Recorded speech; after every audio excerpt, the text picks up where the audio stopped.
Welcome everyone. Today is Monday, April 8th, 2019. Some of you may be familiar. This same guy was on social media internationally. I think maybe about a month ago, 4 to 5 weeks ago, that this fake prophet, as you can see, there's the fake prophet, Alf Lucal, supposedly raised this dude from the dead.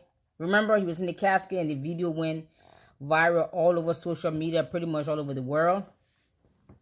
Well, apparently, according to Zimbabwe's newspaper, it's called The Citizen. I think, do you see the title right there? There it goes. The Citizen. I'm reading this online in the online newspaper, The Citizen. Twitter reacts to Zim media reports claiming Elliott Moyo has passed on. Some of those in America, I'm sure, because this video even went international. So most of my American listeners and followers, I'm sure you're quite familiar, heard about the fake miracle raising the dead, where it was all fake. But now apparently he really truly died. You know, when that video first came out and went viral a few weeks ago, and I watched it, the first thing that really crossed my mind or dropped in my heart or dropped in my spirit, that he better be careful that God doesn't grant him the privilege to reap what he have sown. And I wanted to make a video, but I said, no, I don't. If I do, they will say, oh, you've been wicked, you put the curse on him. But that's the first thing that really crossed my mind. And let this go out to all of those people out there who allow these fake prophets and these false men or women of God and false prophets to pay you, because this is a common business in Africa. I guess because of poor economy, that these false prophets, they will find these hungry young boys and girls in the street that are hungry and desperate, can't get a job, can't go to school, they're poor, and they take advantage of their poverty and their ignorance and their desperation, and they will pay them to come and fix sicknesses and disease and death just to make these prophets look like they are true miracle workers when it's all a lie.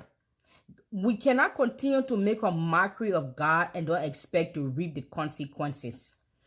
We cannot expect to continue to play games with God or play games with the sovereignty of God in the name of religion. A man must reap what he sows.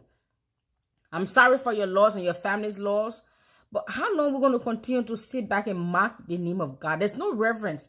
There's no fear, there's no respect, there's no honor anymore in the name of God. And these people do anything in the name of God, in the name of religion.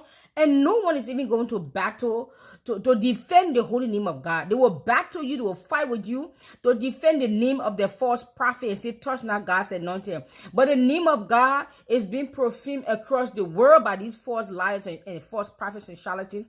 And ain't nobody going to battle to defend the holy name of God. Well, that's why God himself has arisen, and he will begin to defend his names. So those of you who like to allow these false prophets to take advantage of your poverty and your desperation by hiring you as a sick person, a poor person, be careful that God don't grant you the privilege to reap what you sow. You go to this false prophet and they pay you, and you say you are in a wheelchair, you may not come out of that wheelchair.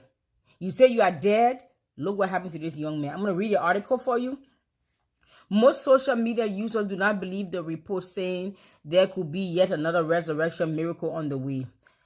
Several Zimbabwean news publications reported on Monday that Brighton Elliott Moyo has passed on following a short illness. According to Malawi 24, Ahera.com, which is zwnews.com, there's all the news. You can go check them out. Zimbabwe News, to name a few. Elliott died last week in South Africa and was buried on Sunday.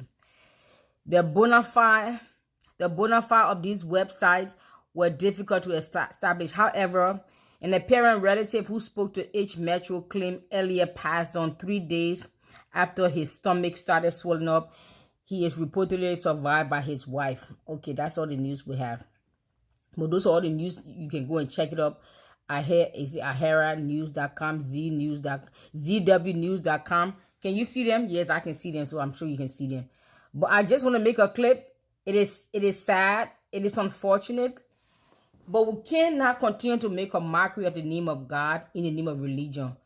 So if this is going to happen to this Elliott guy, what do you think when God decides to rise up and defend his name against these false prophets? What do you think will be their downfall? How long do we think this such mockery will go on? That people don't even want to be Christian. People are even embarrassed to be affiliated or associated with the Christian faith or the Christian religion. Nowadays, you don't even have to go to the movie theaters. Just go to church. You're going to find something entertaining. I mean, what's going on? Really, what's going on? Who needs Hollywood? Who needs Bollywood? When the Christian church and the Christian religion got more drama going on than Hollywood and Nollywood combined, isn't it? Just grab yourself a popcorn and go to your local church, and you will have your few days of entertainment without even paying the movie ticket price or without going to Hollywood or Bollywood. Who needs Hollywood or Bollywood actors when pastors and false prophets can pay people off the street to fake miracles, to fake death, raising of the dead? This has to stop. If you guys don't continue, God will deal with every single one of you because it has been too long and he has been too silent. We have taken his mercy and his grace for granted. We have made a mockery of this free will that God has given us. We have taken God's mercy and grace for joke. And we expect for him to continue to be silent? For real? Come on now. How long going to continue to provoke the Holy God to anger? How long going to continue to make a mockery of the name of God and expect no repercussion, expect no consequences? Are you serious? When the Lord himself said, a man must reap what he sowed, can we continue to provoke God and make a mockery of him and shame and profane his holy name and expect nothing to happen? I hope this be a lesson to all of you. I'm sorry this happened, but listen, we cannot continue to do this and expect God to sit back and wink at us and say it is well. It ain't well. Thank you.